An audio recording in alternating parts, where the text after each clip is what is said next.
Well, Nick, thanks so much for being here with us today. Super excited to share with everyone your amazing fiction editing workshop. But before we get started, I'd love to hear more. I know a lot of our authors have been asking about kind of, what kind of fiction novels are you looking for when you're going through submissions? And I thought it'd be cool if you could kind of go through the first couple of books that you've released and worked on with TCK Publishing and maybe talk about what stood out to you about those titles and what you're looking for when you're going through submissions. Absolutely.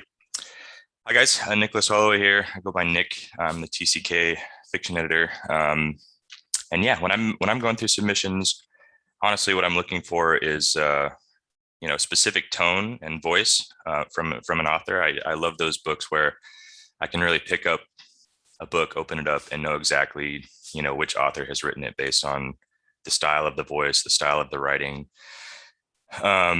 So yeah, here at TCK, we're really looking for, new and unique voices, new and exciting story ideas.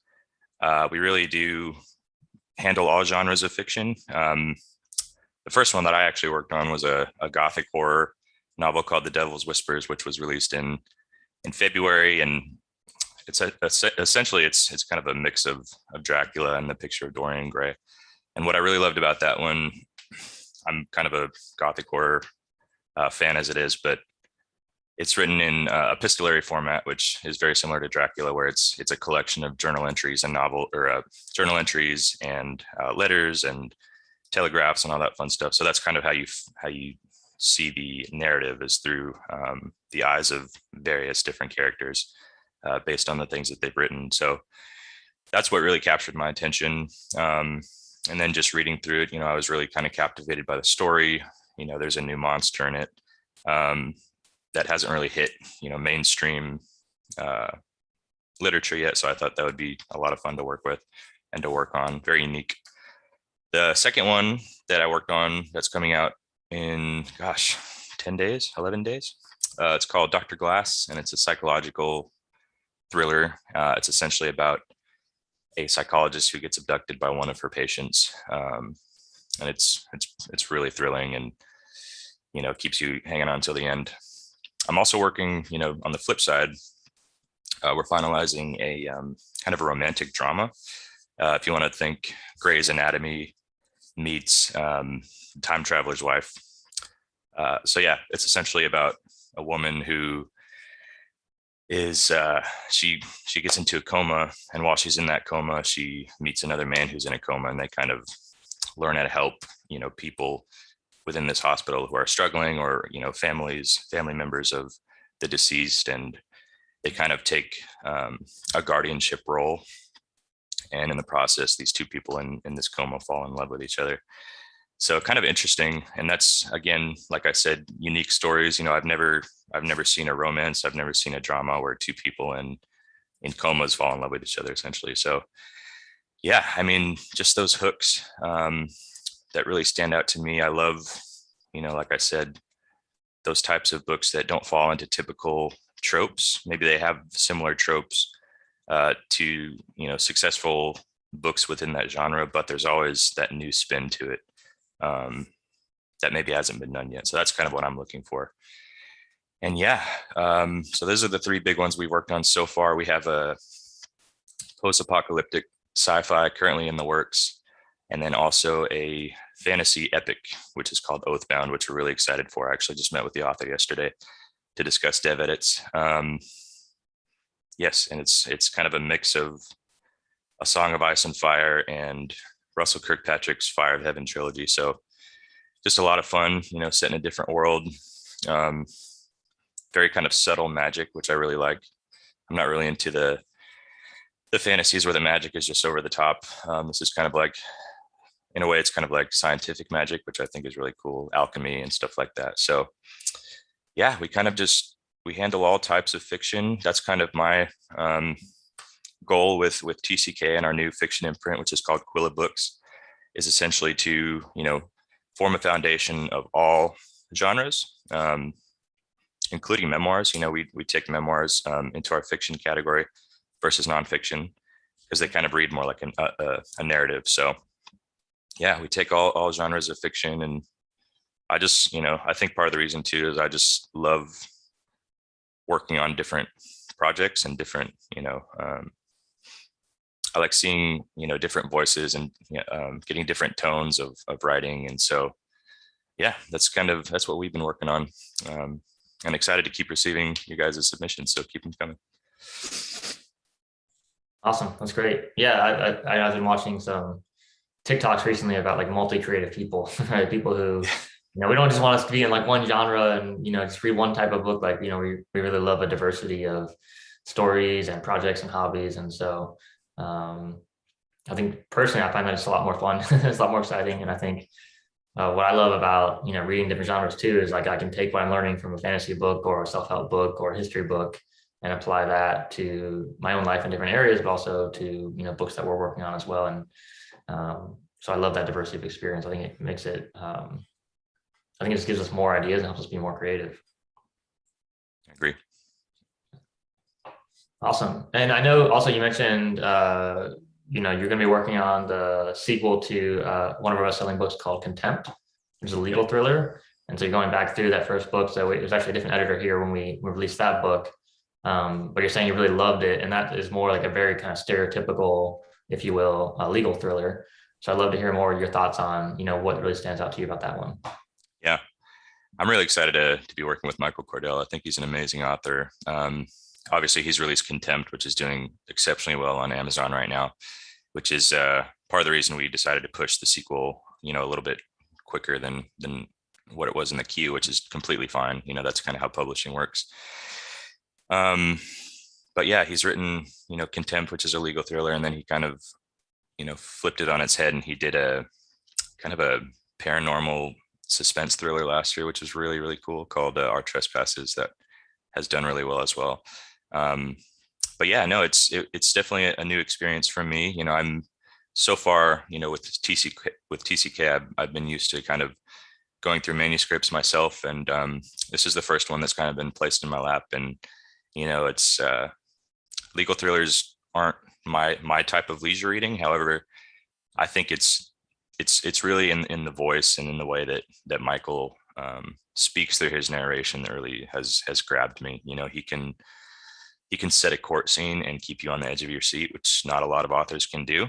And I think that's part of the reason why I don't, typically read legal thrillers, is I hate being stuck in one place. And I hate you think of TV shows that focus on a courtroom, and a lot of the times it's exciting, people standing up and yelling objection, but a lot of the time it's just information being passed. And so what Michael has done very well is kind of, he's infused, the action with, the information passing in these courtroom scenes. And so that's what keeps it, on the edge of your seat thriller, is that, you have these passages of information that are passed through dialogue, no backstory.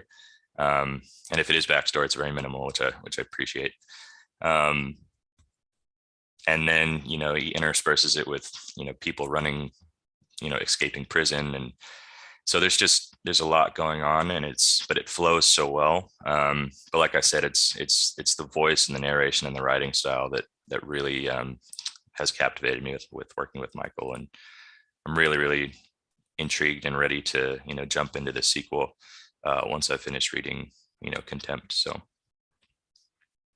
Awesome. Cool. Well, we are almost right on the hour now, so I'll let you go ahead and get started.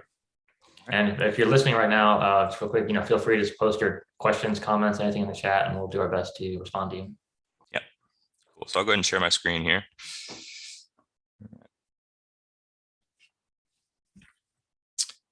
So essentially the goal of these workshops is for you guys as authors to really get inside the head of an editor, and to see, how we would potentially revise, your manuscript so that it's as polished as it can be when you decide to submit it, right? So as an editor, when I'm looking at submissions, I really am looking at not only the story and the voice and, how well it reads, but also how much work and effort you put into it. And if it looks really polished, that says a lot to me, that you as the author, are really wanting this to become a published work, and you've done your work, you've let a few people read it before, and offer you feedback. And so you've gone back and revised it yourself maybe once or twice. So yeah, really keep that in mind when you guys are submitting, not only to us, but also to other publishers, other agencies. We really are looking for the best of the best, and that means be polished, as well as a great story. So I'll stop harking on that, and I'll get into the actual fun stuff, which is the editing. All right, so let me turn on my changes here.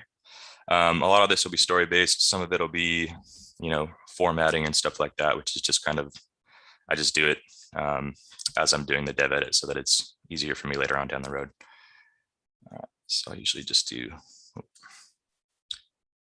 the number there. Okay. Pancreatic cancer. Well, damn. I didn't even know what the pancreas did. Liver and kidneys were easy enough to figure out, but I didn't even know where the damn thing was.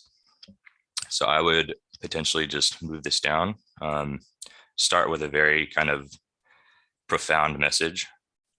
I don't know that pancreatic cancer in itself is a proper noun, so I'd change that. I'm not a huge fan of colons, so I usually change this to an M dash.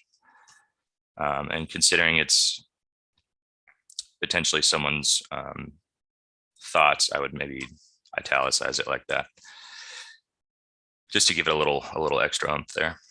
I didn't even know what the pancreas did. Liver and kidneys were easy enough to figure out, but I didn't know where the damn thing was. So I would probably say I didn't even know where the damn pancreas was, because you mentioned liver and kidneys here. So you want to make sure that we're differentiating that this is actually the pancreas. Looking around my tiny apartment past the American flag. I don't think flag is meant to be capitalized. Looking around my tiny apartment past the American flag pinned to the wood paneling and hanging limp in the still air, my eyes went to the old black and white of my wedding picture. This is kind of a long sentence. I would suggest finding a way to cut it down just a little bit. So there's a lot of adjectives going on here. So looking around my tiny apartment past the American flag pinned to the wood paneling and hanging limp in the still air, I would maybe just say past the American flag pinned to the wood paneling, potentially just, and hanging limp, just to cut it down a little bit. My eyes went to the old black and white of my wedding picture. My Maggie would know, having served as a nurse in England during the war and then back here at St. Mary's until she retired. She'd helped me and a few of the fellows from my platoon deal with what we had encountered at Dachau. Although the smells and visions would stay with me forever, she taught me how to live with them. So this obviously would need to be a comma instead of a semicolon because it's part of the same thought. She would rock me, her arms around my sobbing frame as I struggled to make sense of what could ever possess people to treat others like that. So this reads a little awkward here. So let's see. She would rock me, her arms around my sobbing frame as I struggled to make sense of how people could be so evil, or something to that effect. So in the editing phase, I would make that change, or I would make the comment in the margins. And then when I met with the author, I would say, this is what I thought would be good here. What do you think? So in a way, the relationship between author and editor really is a marriage of ideas, and just making sure that I'm not writing too much of the story so that it doesn't even read as though it's the author's story anymore. I really like to give the author the full voice, and to let themselves be heard. I'm just kind of there to guide them. I wish she was here to hold me now. God, I miss her. Even 15 years later, not a day goes by that I wish it was me rather than her that died that horrible day. But a 62 Dodge running a red light at over 40 miles an hour took any choice away from me. So just to kind of up the stakes a little bit, and this could just be a personal preference of mine, I would go even faster than 40 miles an hour. I think you could potentially get hit by a car at 40 miles an hour and survive. So I would probably up it to like 60 or potentially even 70. That kind of gives you a sense of the recklessness that this person had. I'll admit I'm scared. When the doctor made his diagnosis clear, I felt that familiar coldness in my chest drop to my balls. Being 92 years old, it had been a long while since I felt anything down there. I mean, what in the hell am I scared of? It's not like I'm going to live much longer anyway. Something would definitely help me check out eventually. So here it's very interesting. Obviously, it's he's using verbiage that is very indicative to a person in his uh, dwindling years, I guess you could say.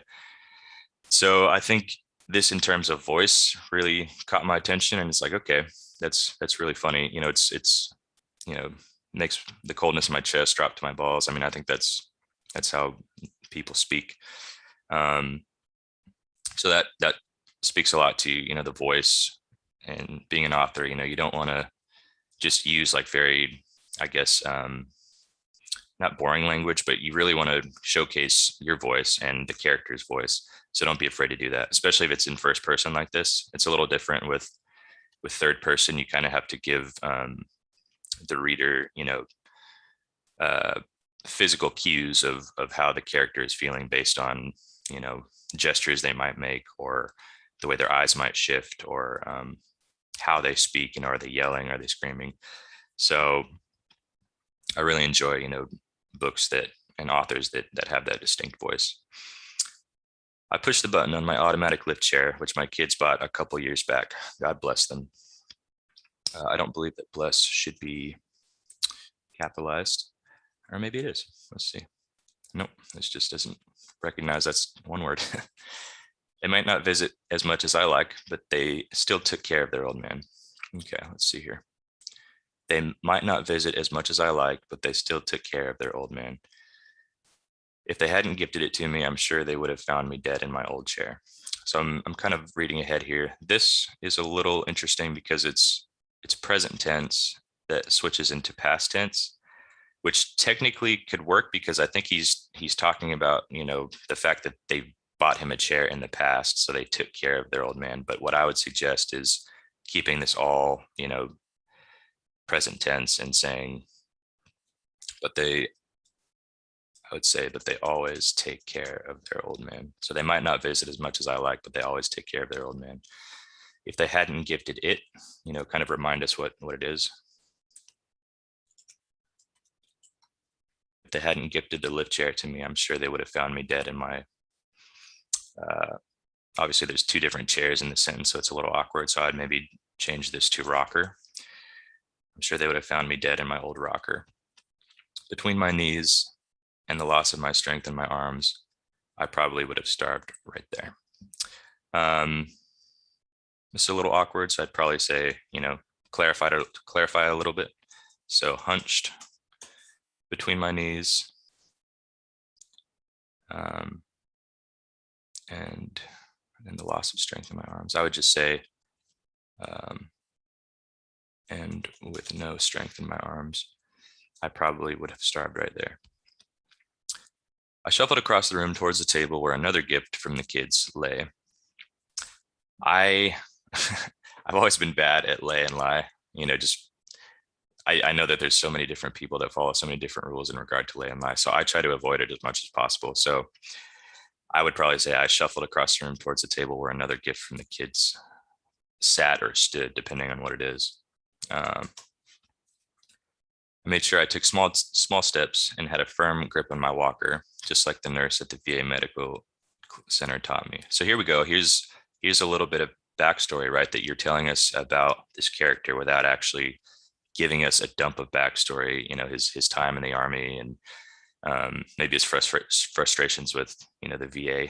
Basically, you're just telling us that he is a veteran just by saying that he goes to the VA Medical Center, right? So that's great exposition because it's short and sweet, and it's just it's a pinprick of verbiage, but you get a sense of who this character is. So really, take heed of that and try to implement that in your own writing. All right. So just like the nurse at the VA Medical Center taught me, so I wouldn't trip and go ass over tea kettle. Again, great verbiage. You can tell the voice of not only the author, but the character as well. He's kind of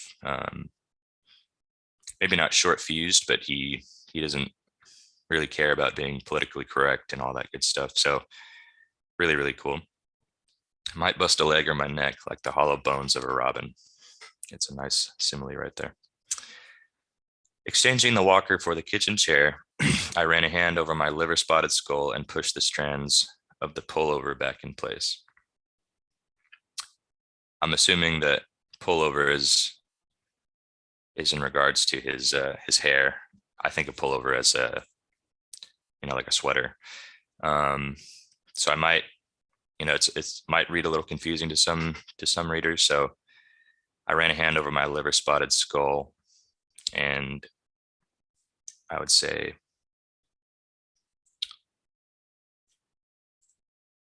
pushed my, let's see.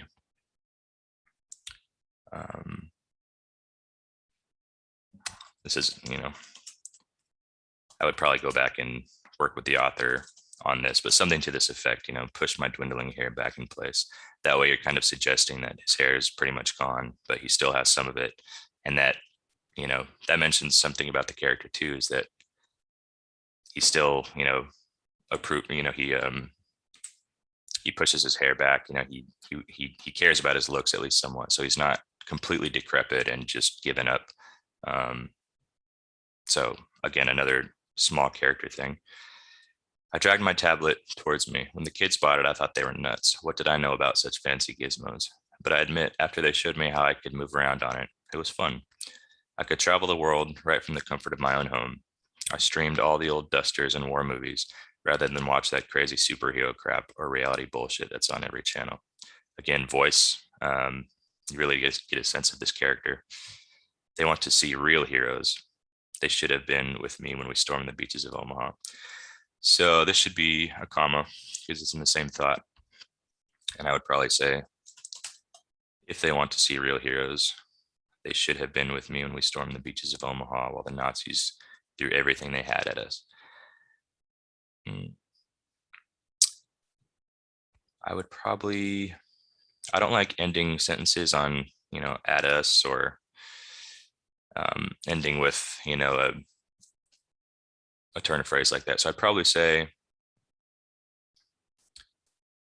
no, I guess it's fine. I think I'm being a little too particular about that. So I think that's okay. Explosions were so intense, most of us couldn't hear for hours after the attack. Bodies were everywhere.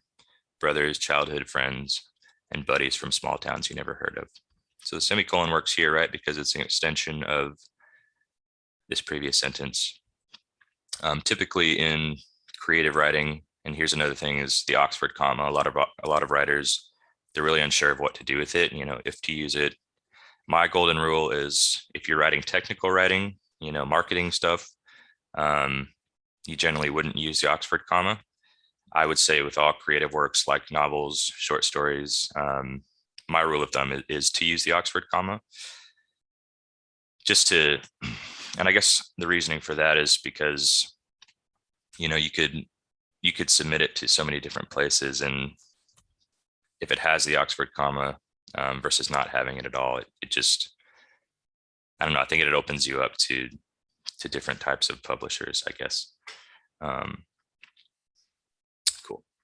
So once the tablet was powered up, I pulled up my browser and typed pancreatic cancer into the search box. So he's brought us back to, he's kind of done a little ruminating, but now he's brought us back to, the main storyline, which is his pancreatic cancer. In seconds, I had over 540,000 hits. Who the hell puts all that on the internet? I hit the image button and clicked on a picture that gave me a peek where the sucker hid, right up against the small intestines. I read a summary of the cancer and understood where the pain in my stomach and back had come from. Looking at the wrinkled skin of my arm, I had to admit it was a sickly shade of yellow. Here, you don't need to stop the thought at all, excuse me. So I would just say, looking at the wrinkled skin of my arm, I had to admit it was a shade of sickly yellow. I would say sickly. I'm sure the doctor, some kid that looked like she had just graduated from high school, let alone the medical program at the University of Pennsylvania, told me all this.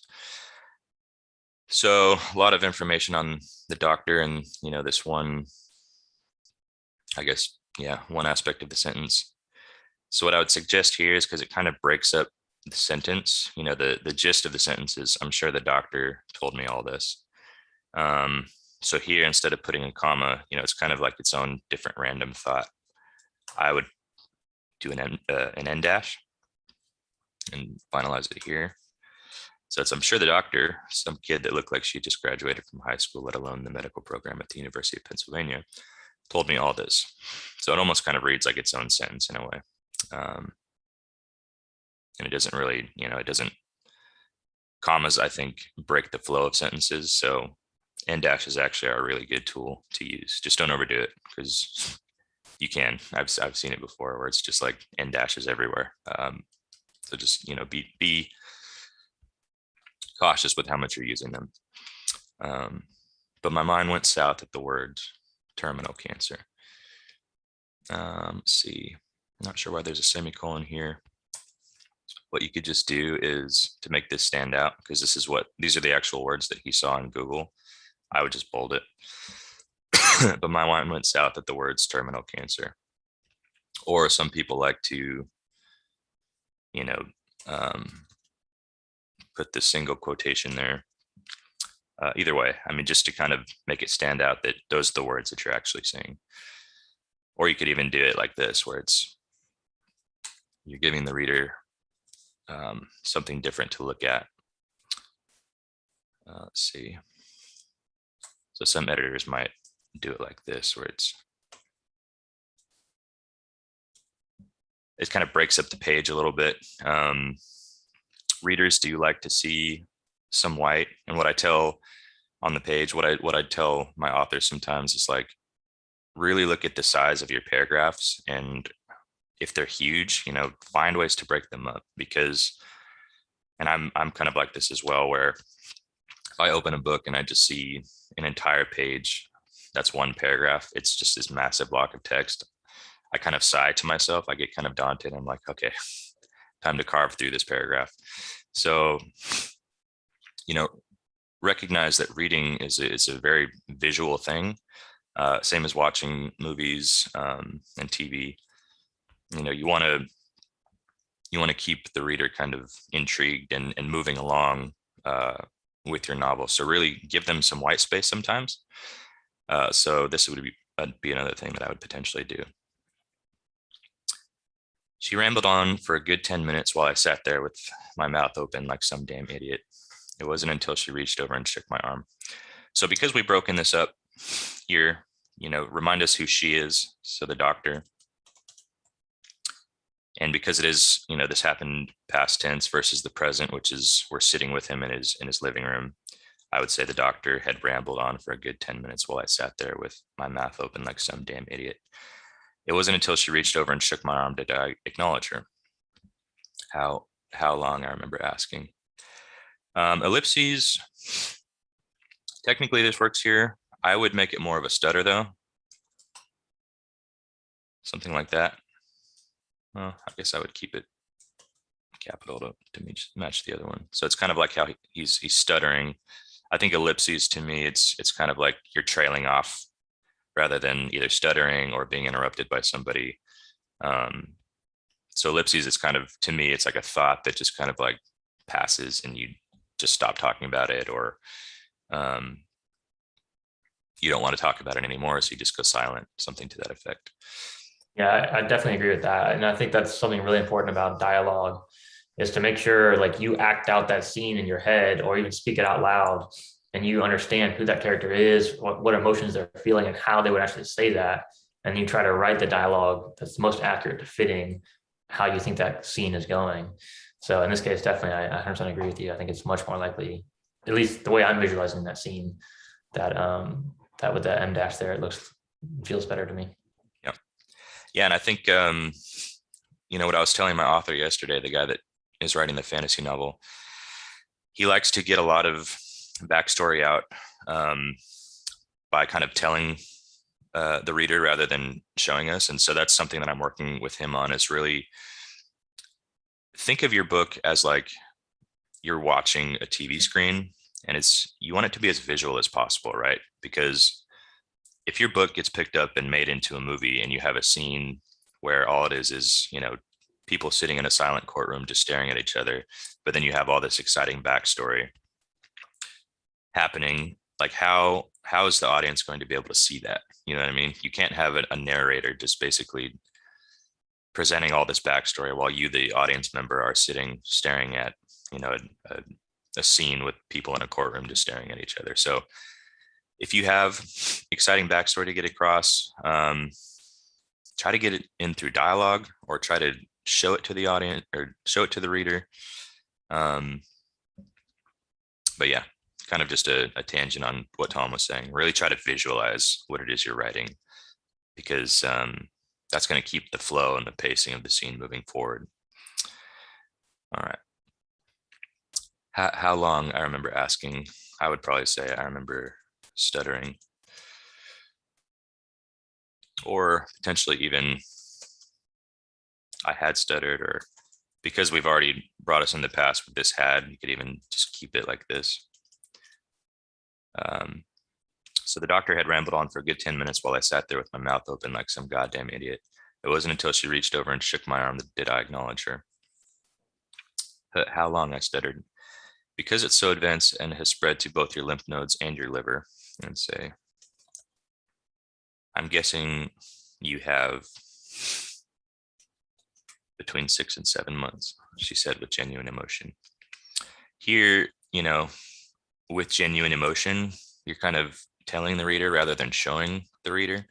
So I would suggest, visualizing that emotion rather than just telling the reader that. Obviously, she's a doctor, so she wouldn't like have tears in her eyes or anything like that, but maybe she would. Maybe they've, just depending on the characters, maybe they've created, she and he have this kind of patient-doctor relationship that transcends, what is professional. So maybe she said, brushing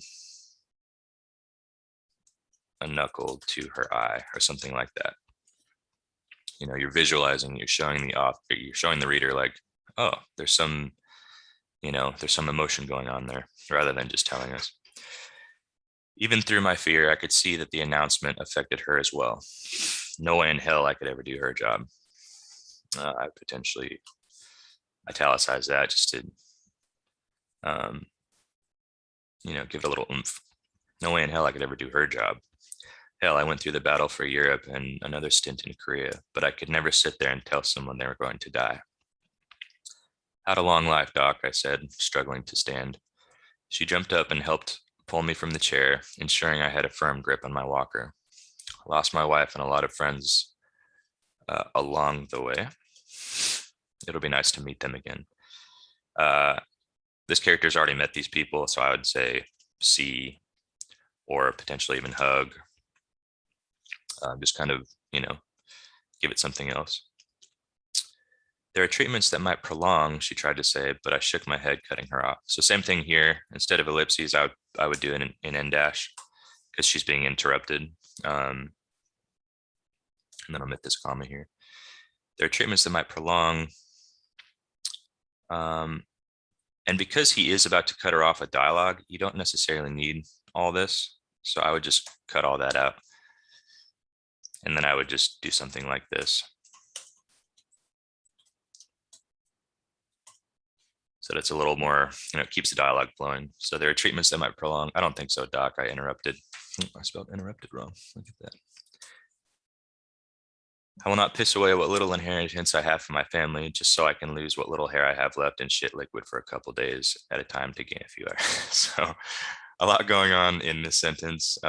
Again, the voice here is just awesome. You can really get a sense of how this guy speaks, and it's real. It's true to life. He's not speaking in grandiose verbiage and saying super big words or anything like that. He's speaking like a 92-year-old corn-fed American man who fought in multiple wars would speak.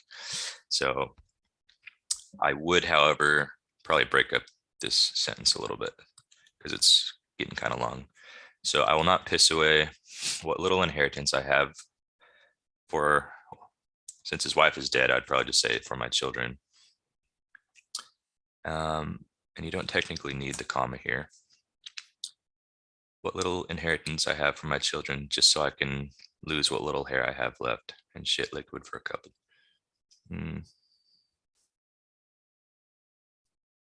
I would potentially, pick one or two of these. I think it's great that he has two, but just for the sake of the sentence, I would just, I personally, as the editor, would not make that change. I would just leave a comment and just say, maybe pick one or the other to, compact the sentence a bit. Because either way, you get the same effect of the sentence, right? So you could say, I will not piss away what little inheritance I have for my children just so that I can lose what little hair I have left, and then be done with the sentence. Or I will not piss away what little inheritance I have for my children just so that I can shit liquid for a couple days. Does that make sense? Glancing at her, I shook my head, not worth it.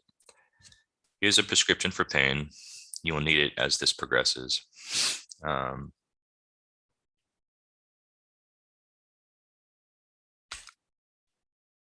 would say, this seems well, again, it goes back to their relationship, and you as the author kind of have to decide what their relationship is. Is it purely professional? Is there something of, like something that kind of transcends the professionalism a little bit to where she actually really cares about him, and just make your decisions on dialogue based on that. So this reads very kind of informal to me. So here's a prescription for pain. You will need it as this progresses. It's very kind of like letting him know that, yes, you're gonna be in a lot of pain. So I'd potentially say something like, here's a prescription for your pain.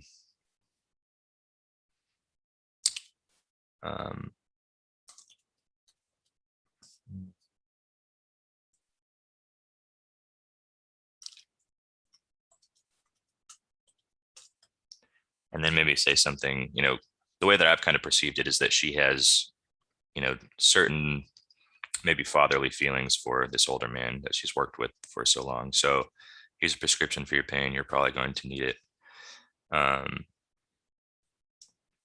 She sighed as she passed me the slip of paper. I looked her in the eye and could see that she was being bluntly honest. I took the paper, folded it. This is kind of another thing too. It's kind of like you're telling the reader that she's being bluntly honest. I would probably just omit this, because you could tell her that she's being honest by the fact that she sighed, right? She's kind of like, sad about the fact that, what she's saying is true, and he probably picks up on that. So I don't think you really need to tell the reader that. So she sighed as she passed me the slip of paper. As we just said paper, we could just say, I took it, folded it, Oxford comma here, and slipped it into my wallet. Dropping it into my back pocket, I nodded to her and shuffled for the door. She met me there to open it for me. As I walked down the hall, I could feel her eyes on me the whole way. There's a lot of blocking going on here. And this is another thing that I talk to authors a bit about as well, is like, you don't have to account for every single little gesture or motion unless it's, indicative to the scene or super important to the scene. You don't have to say, I took the paper, I folded it up, I slipped it in my wallet, I put the wallet in my back pocket, I opened the door, I walked down the hall. There's too much happening. So I would find a way just to condense this. And I would either do it for the author, or I would just say, condense. Let me plug in my computer real quick. All right. So I'd probably say condense something like, because she's already passed him the slip of paper, so he doesn't have to say I took it. So I would just say, I folded it up, tucked it away. And by saying tucked it away, it's, you as the reader can kind of decide where he tucks it. You can think, it's in his wallet and it goes into his back pocket or whatever. He could put it in his, front pocket here. If it's not like super important that it goes into his back pocket, let the reader, in the same way that, directors need to let actors act, authors need to let readers read and imagine, because that's the fun part of reading, right? So just find ways to, allow your reader to create that visual in their own mind. So I folded it up, tucked it away, and shuffled for the door. I don't think it's necessarily important that the doctor opened the door for him. So you could just continue on the scene. Like, as I walked down the hall, I heard a sniffle behind me. And again, it goes to, what is the doctor feeling? Excuse me. I heard a sniffle behind me.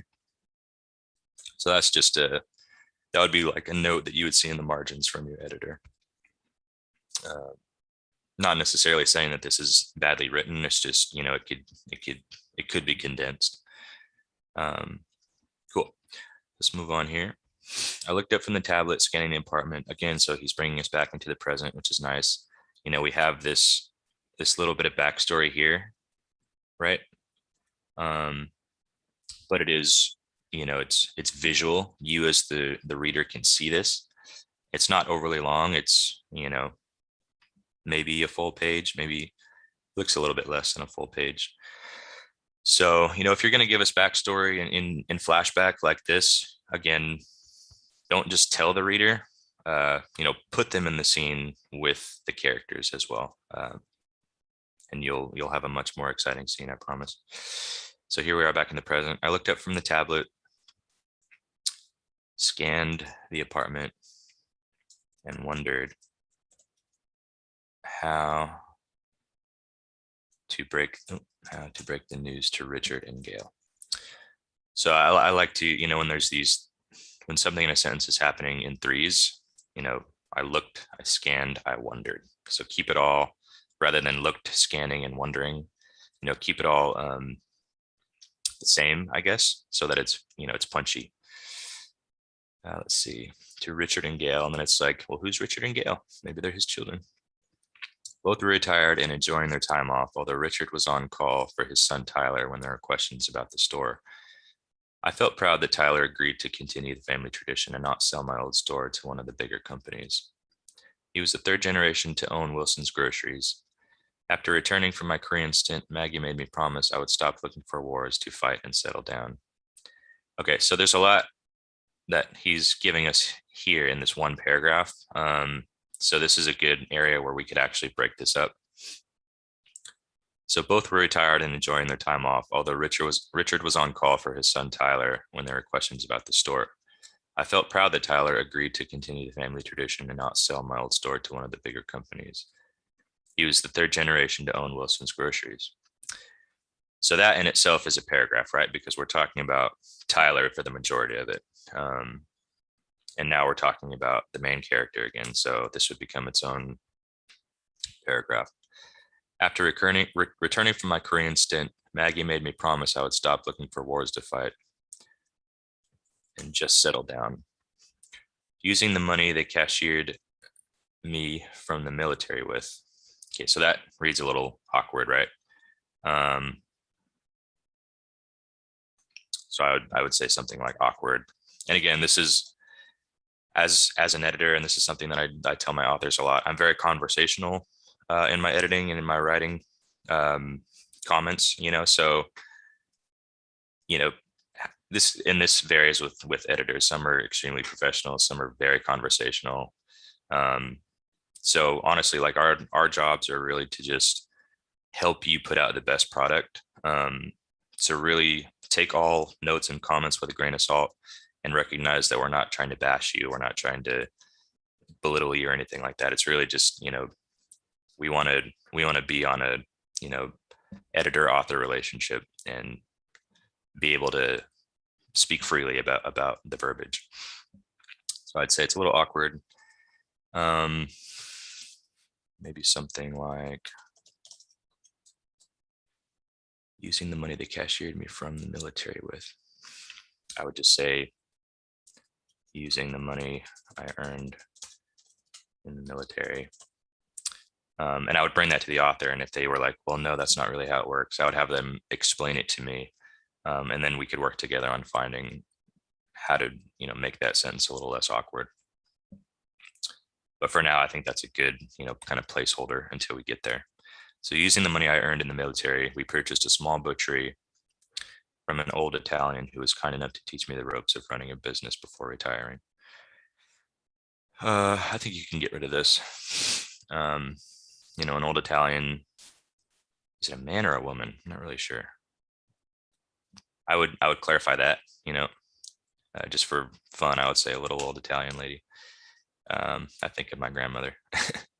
We purchased a small butchery from an old Italian lady who was kind enough to teach me the ropes of running a business. And this is fun, right? Because it's a small kind of haggard old woman teaching this military man, the ropes of business. So I think that just adds some character to the scene, and it's something you can visualize and maybe, smirk at. So after years of sacrifice and hard work, I was able to expand the business by buying the entire block.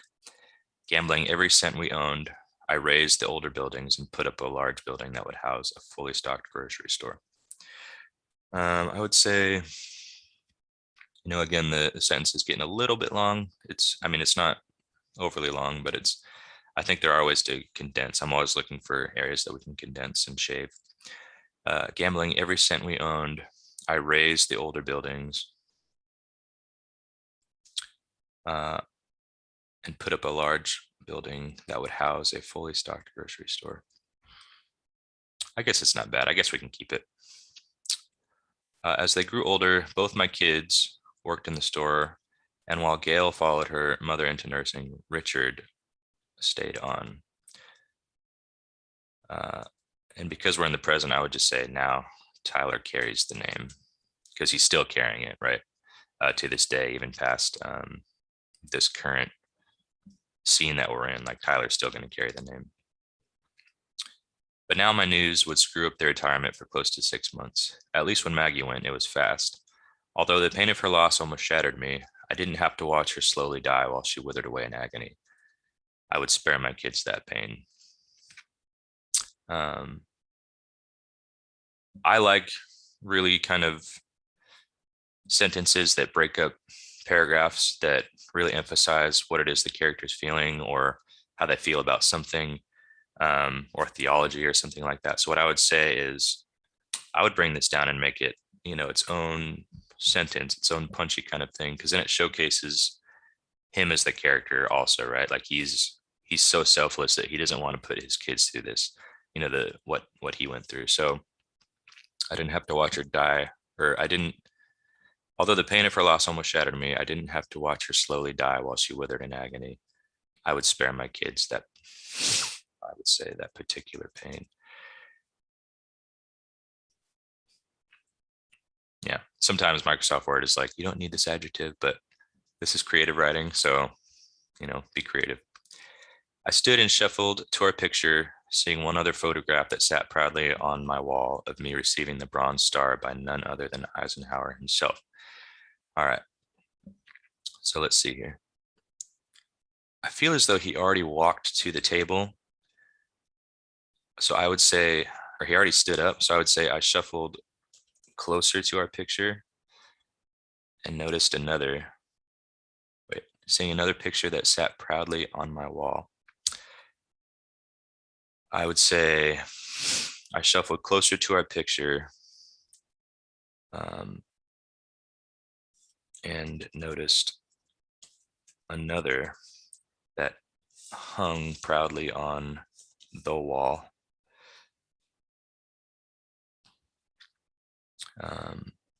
And then maybe something like this.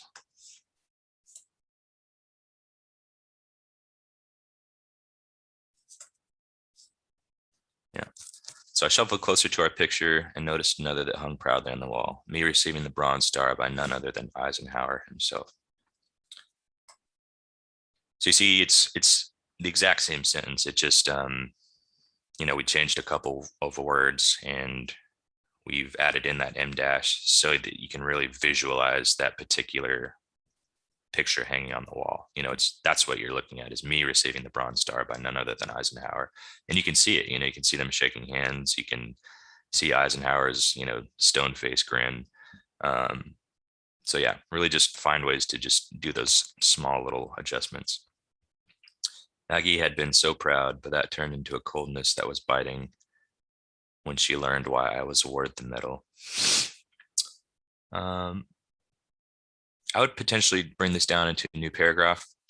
This is fine on its own because this is a visual thing that we're seeing. And then now we're going to ruminate about it, right? So we can bring it down into its own paragraph. Maggie had been so proud, but that turned into a coldness that was biting. This reads a little bit awkward here. So I would say, I would just simplify it. When in doubt, simplify. Honestly, that's like my mantra. When in doubt, simplify. Maggie had been so proud at first, I would say, but that quickly changed when she learned why I was awarded the medal. With a young wife and one toddler at home, I had left my relatively safe foxhole, and ran 100 yards through enemy fire to not only recapture one of the machine gun positions, but ended killing a Chinese general. Okay, so there's a lot going on here. With a young wife and one toddler at home isn't really relevant to what we're talking about. We're talking about why he was awarded the medal. So I would get rid of that and just tell us what happened. I had left my relatively safe foxhole and ran 100 yards through enemy fire.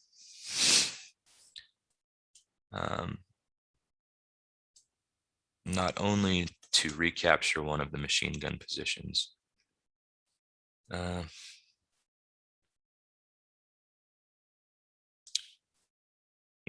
but also to kill a Chinese general.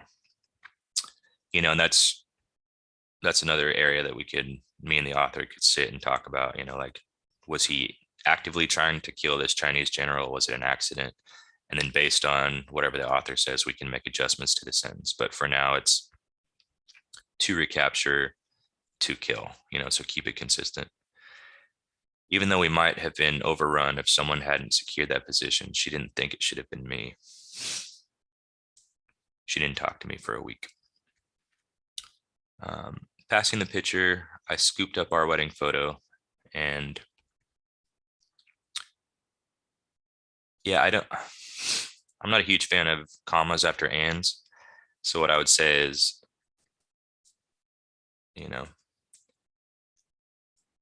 I then scooped up our wedding photo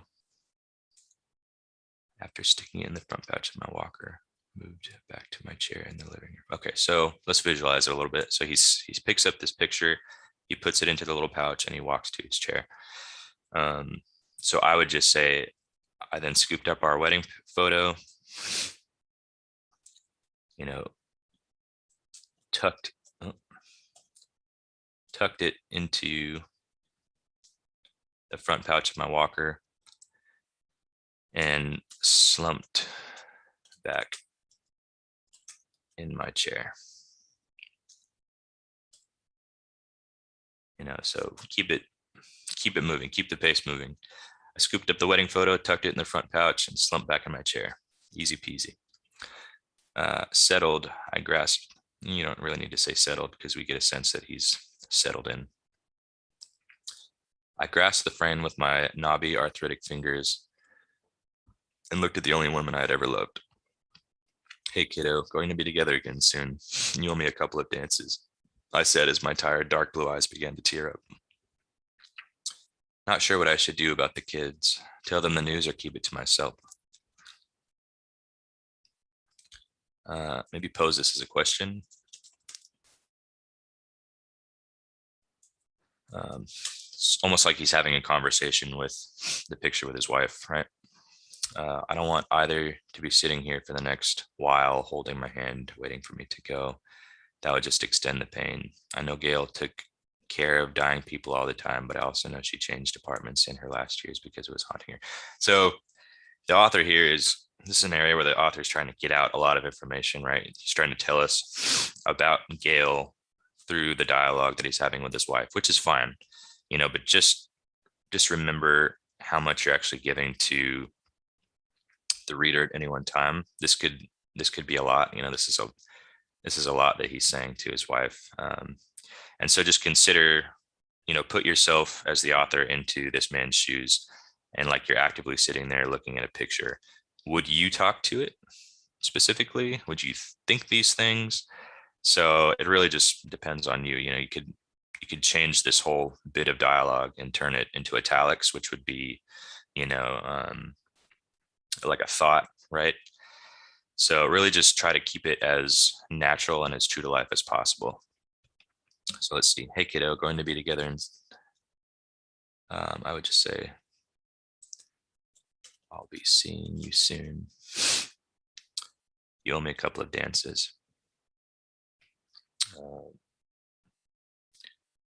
Obviously, it's him speaking, so you can just omit the dialogue tag and just say, my tired dark blue eyes.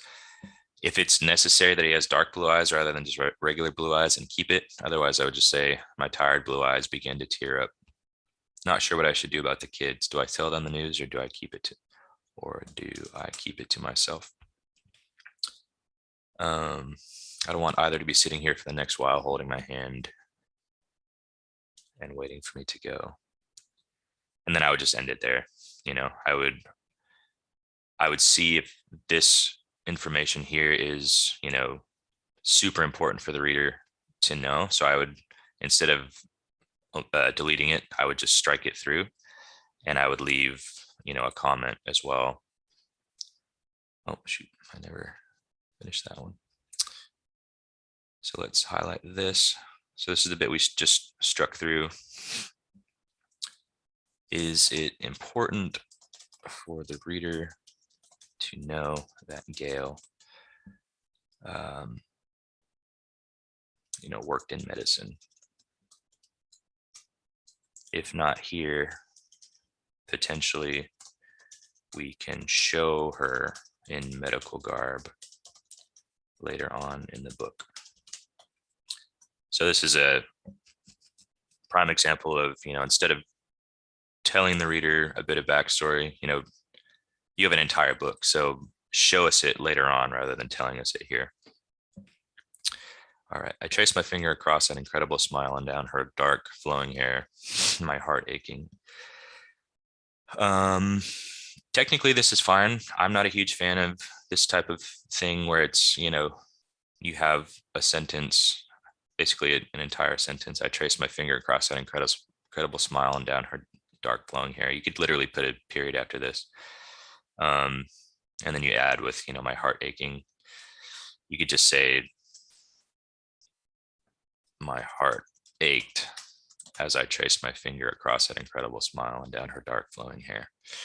I think it's a little bit more, I guess, less abstract, and it's just, that's what's happening. Thanks, sweetheart, I said, lifting her image to my lips. The glass was cold on my flesh. I'll spare them the pain. So thanks, sweetheart is a little interesting because it almost is like he's talking to this picture and he's hearing something back. So I would potentially even include something like, maybe this is what he's actually hearing. Something like this. Everything will be fine, I heard her say. Thanks, sweet. So it kind of, again, it attributes a little bit to the character, right? He hears his wife's voice. Maybe not like he's going crazy, but just, that's, she's always around in his mind and in his spirits. So that's just a nice little, I guess, cozy little moment that you can include in there. So everything will be fine, I heard her say. Thanks, sweetheart, I said, lifting her image to my lips. The glass was cold on my flesh. I'll spare them the pain. So that would be the end of this. If this is this almost feels like a piece of a chapter. I don't know if this is the chapter ending. Um, Another thing that I always encourage my authors to do is really end each chapter with some poignant or some, specific note that makes the reader want to continue on. Another mantra of mine is don't let your reader get any of their chores done. Like you want them to just continue flipping the page. They have dishes piling up in the sink. You want them to be like, screw the dishes. I'll get the dishes when I get there. I want to finish this book. So I would mention like, if this is the chapter ending, how can we, include a spicy or poignant note to keep the reader flipping the page. And then that is something that I would discuss with the author, and we would work together on finding that. So yeah, that's essentially how my mind works as I'm editing. Hopefully a lot of it makes sense. I'm not really sure on the time here. We have about Yeah, we're 9 already minutes. about 10 minutes from the hour. So I think it's a Okay. great time to kind of recap, some lessons and principles from this, and then go through any comments and questions as well. We did have one quick comment from Elizabeth. She said, not a day goes by that I don't wish. I think it was maybe on page 1 or so where that line was. What was the line again? Not a day goes by that I don't wish. Set up right here. You can probably search for it. Not a day goes by. There we go. So not a day goes by that I wish it was me rather than her that died that horrible day. That I don't wish. Yeah, let's see here. I God, think I that's miss her. something I Even don't 15 wish. years later, not a day goes by. Yeah, not a day goes by that I don't wish. She's right. That's what Gotcha. it is. Yeah. See, editors make mistakes too. Totally. Everyone makes mistakes. Yeah. But it is interesting, right? Because it's a double negative. And personally, like I highly recommend not using double negatives like pretty much ever. Right. Because it can be confusing. For sure. But that is also kind of a cliche or a phrase that's often used. Yeah. Yeah. So thank you so much, Elizabeth, for pointing that out. Yep. So I took a couple notes on kind of what the edits that you made throughout this, Nick, and some principles to take away from that. I mean, one of them is you just making sure that your dialogue is really real. If you're going to use an ellipses in dialogue, make sure it makes sense. Try to act out those scenes in your head or your imagination or speak them out loud to make sure you really understand who that character is, how they're feeling, what they're thinking, and then try to express that through your writing as much as possible. And showing those emotions. That was a big one too, that, you go over a lot because it's so important. Is like, it's also kind of like showing, not telling, right? So like with the doctor, making sure she's sighing rather than writing out, she's upset or she's whatever, show it through her actions, her behavior. You don't have to explain people's emotional world. You can just show it through their actions. And it's just so much more It's a lot powerful easier too. If you think about it, it's so much easier to just show an emotion rather than find the words that will convey it, if that makes sense. Yeah, totally. And then my favorite one, honestly, was letting readers use their imagination. I think that's such a great tip. And that's also a really fine line, right? Because you do need to be specific in your writing sometimes, right? You don't want to be so vague about everything. But at the same time, like you said, you don't need 15 descriptions in a paragraph or to explain something. So it's picking what are the things you're specific about that are interesting, that are unique, that really make the writing captivating. And then what are the things that you can let the reader use their imagination to visualize and to experience themselves. Yeah, because that's the fun part about reading, right? Is kind of picturing the world for yourself. Like, something that I bring to the authors a lot is like, think about the first time J.K. Rowling ever talks about Hogwarts. It's literally all she says is like, it was a big stone building with many turrets and towers. That's basically all she says. And you as the reader are like, boom, you get to imagine what it looks like, rather than spending an entire chapter her describing the actual castle and the astronomy towers over here, the galleries over here, blah blah blah.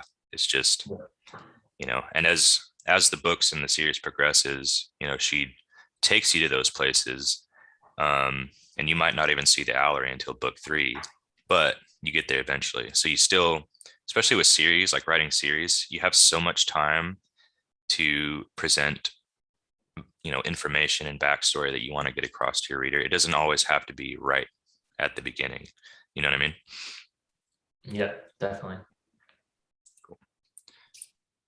And that kind of reminds me of like reading The Wheel of Time. So like these, big 800-page fantasy novels. And one of the things that's so interesting about this series is the authors is like so detailed. Everyone's clothing, like everyone from a different region has different clothing, and it's so specific. And some people really like that, but for me, I did like skipping up those sections because it was too specific. It was like I don't need 15 descriptions of a woman's dress every time we're in a different city. So yeah, I mean, every reader is different, every writer is different. There's not like a right or wrong way to do it, but it's definitely like a spectrum. It's a balance, and you want to find what is that great balance for you and your voice and your style of how much description and how much you leave it up to the reader's imagination. I think a lot of writers, especially new writers, they try to include so much information because you want like a bulky, like good sized book, right? But it really comes at a cost to the actual narrative, and it comes at a cost to how the reader enjoys it. Because if you spend pages and pages describing something, and then the reader's going to get bored, and they're potentially going to put it down and go do those dishes that you don't want them to do. Right. Yeah, it is a fine line, and there are different writing styles, right? I mean, like if you look at like Dr. Glass, I know she's a very poetic writer, like very detailed, very flowery, beautiful language, right? And other writers are much more like Michael Cordell. I feel like he's much more kind of to the point and short. Yep. And there's so many different ways to write, and it's just finding what works for you and making sure that you're not just falling into the habit of, oh, this is just the way I do it automatically. It should be more of a conscious process where you kind of reflect on your writing and you consider different options and you make a conscious choice of, no, this is the way I want to do it because I thought about these different things, and not just a habit of doing it unconsciously. Right. Another great point you made was like visualizing your scenes, like you're in a movie, right? I know a big thing that you talk about over and over again is setting too. Making sure the setting is interesting, like you like when the setting is kind of like a part of the story, and just really paying attention to those visual aspects of the scene and what's going on, what the characters are doing. I think that's really important, and it also again helps the reader use their imagination more because they can really feel that environment and imagine themselves in that environment, instead of just being kind of just like lots of exposition, right? Right. And then backstory sprinkle. Go ahead. I was just going to say, what did you think about this aspect?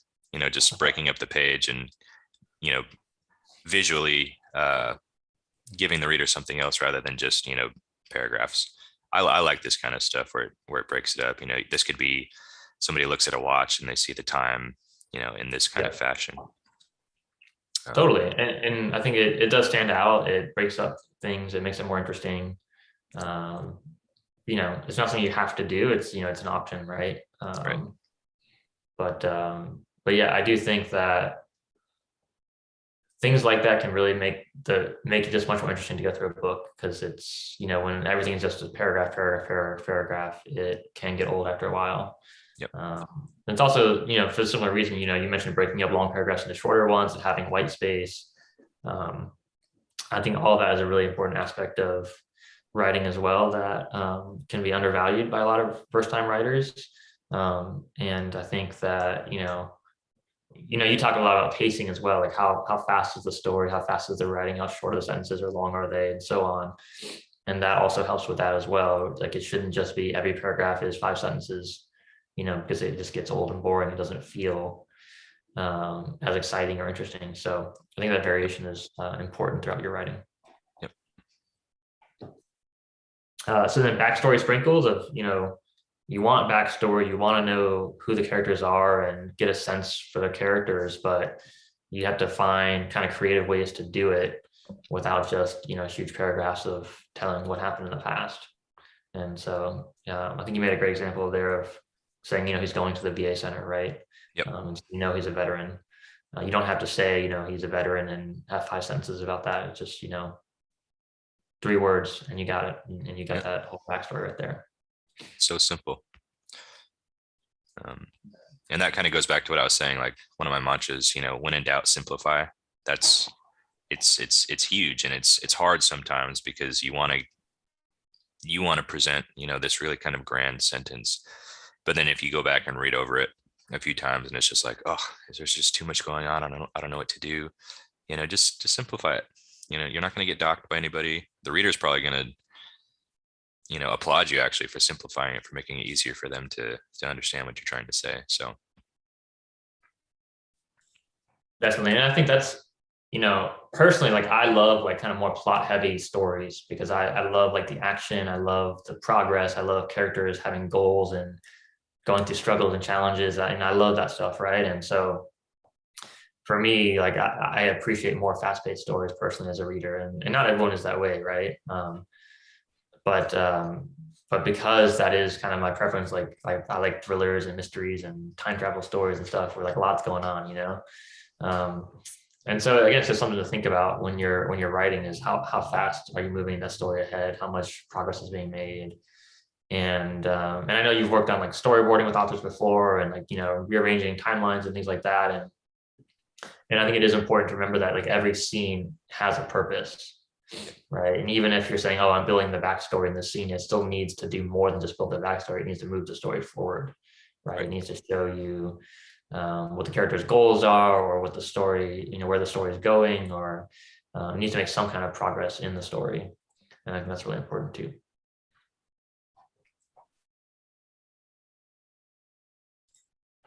Any other kind of lessons you want to point out from this? Like I said in the beginning, I think in regard to submissions and you know getting your book taken on by a publisher or an agent, I really do want to hit home. Be give them the most polished version of whatever you are submitting, because that, like I mentioned, it really does show that you as the author have put in the work. You live and breathe this thing. You really want this thing to be published, and you're willing to pretty much do whatever, whether it's hiring an independent editor to take a look at it, and to make those changes or to work with you on it, or editing it yourself and just getting it as polished as possible. Those are the things that really kind of stand out to an editor, right? Because as much as we love editing, we have a ton of projects that we're working on. So it's almost like we appreciate that you're kind of making our jobs a little bit easier. So not to say that we only pick like perfectly polished books, because that's not true at all. But those types of books that have the great story, they have the great dialogue, and they look polished, like that's just going to push you up another notch. So that's what I would highly suggest is really, don't be afraid to polish your own stuff before you submit it. Yeah, 100%. I think that's so important. And I think, when we have discussions as a team about manuscripts, it's like, oh, here's 5 fantasy novels or 5 thrillers or whatever. And we have to decide like, these are all really good. So which one do we pick? Because we can only fit in one right now or 2, right? And sometimes those tiny little things, all else being equal, make a huge difference. Yep. And, I learned this lesson when I was 22 in college. And I was in this entrepreneurship program, and we had to present like a business plan. And so I spent, the whole semester, like 6 months, putting together this business plan. It was so detailed. It was like 100 pages long. And I did a big presentation. I did so much research.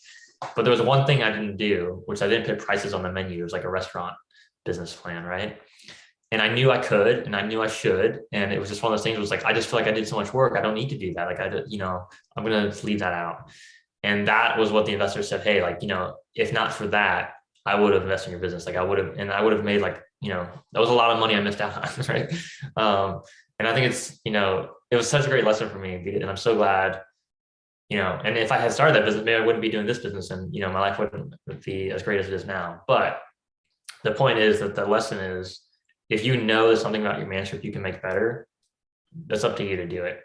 And if you don't, you're really kind of shortchanging yourself, and you might miss out on opportunities because little things do make a big difference at the end of the day. And so I recommend authors just do the very best job you can do right now. And if you read through your manuscript one more time and you can make it significantly better, you should do it.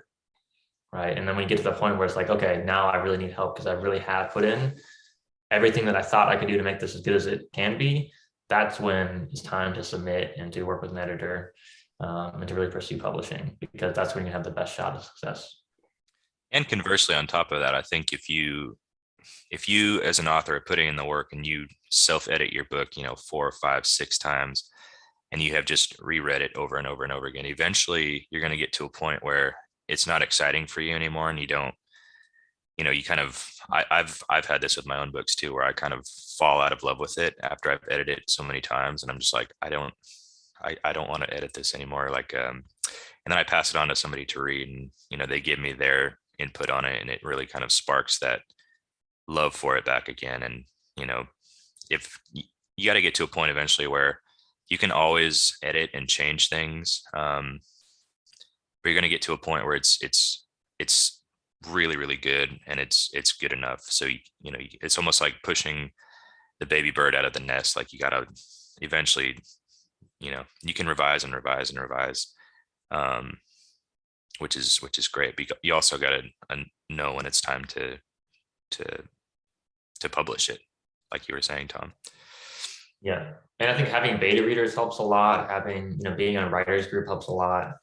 Getting feedback from other sources, it's kind of like, being in a relationship. It's like, it'd probably be good to talk to your family and friends about your relationship, and maybe have a therapist, and, have other people that you're working on, not just your partner. Right. And I think it's the same with publishing. It's like, there should be more than just you and your editor working on this. There should be other viewpoints and perspectives that you're getting throughout your career, because I think it's just going to, the more perspectives you get, the more you're going to learn, and the more you're going to grow. Yep. Awesome. Well, we did have Tom say, thank you so much for the helpful, enjoyable session. He's going to be using your tips to polish his nearly completed manuscript called Caregiver Stories, Help for Seniors, Adults, and Teens. Nice. So thank you so much, Tom. And thank you everyone for being here today. And thank you so much, Nick, for your time and energy and wisdom that you share with us. Anytime. Love to share. Yeah. Awesome. Well, thank you so much, everyone. Have a fantastic rest of your day, and feel free to email us if you have any more questions, or just post a comment on the video here. Thank you, guys.